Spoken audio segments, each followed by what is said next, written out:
So, when you were first told about getting this role as one, Vecna, Henry, what was your reaction? Honestly, I was shook. There's a photograph of me which will never surface because it's not the most flattering photograph in the world.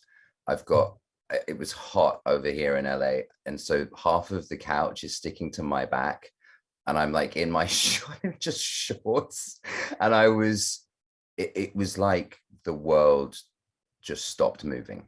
Everything just went dead quiet, and I was just I just stopped. I was paralyzed.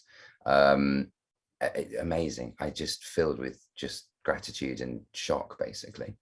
That's amazing. So you were a fan of the show before then. Oh yeah, absolutely, 100%. Yeah, yeah, of course. So now, with it being such a scary role, how did you prepare for that? So there was a lot of things. I mean, I, you know, it was in a way. I've heard other actors mention this before, so I assume it's okay to say it. But given everything that we went through as a society with the pandemic, it selfishly sort of gave me more time to prep for this role, which is really lovely.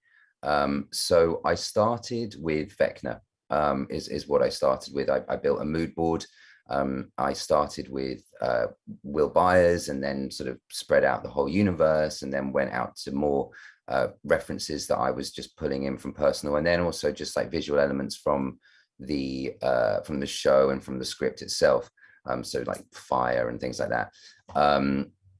That was really cool. And then it was about getting the voice right. So I've got endless hours of footage of me skulking around, again in my shorts, but like, talking in the Vecna voice, getting that ready, really digging in, going through the scripts and pulling out the bits that not only I was saying and that I latched onto immediately, but that other characters were saying as well, pulling those things out.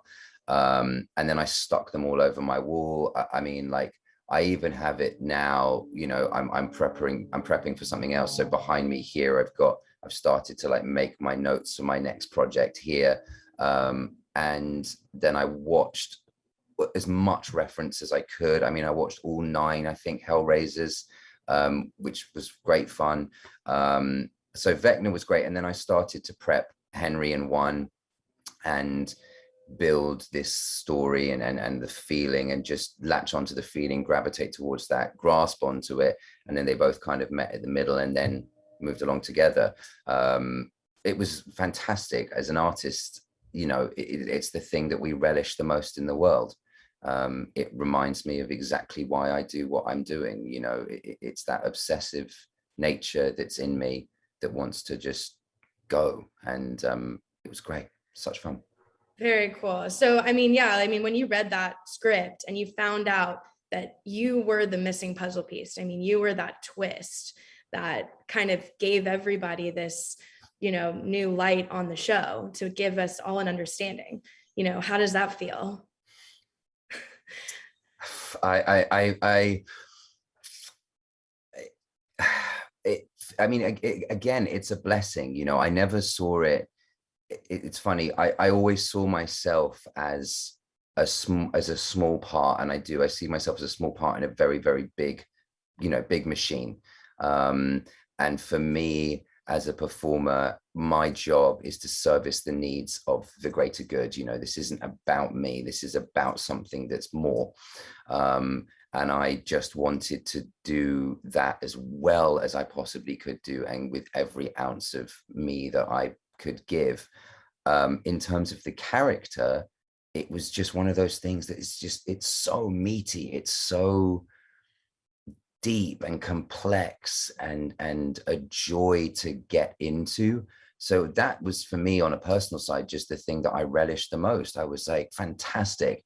If I get to answer all these questions, then great, but let me try and do this as well as I possibly can do. Right.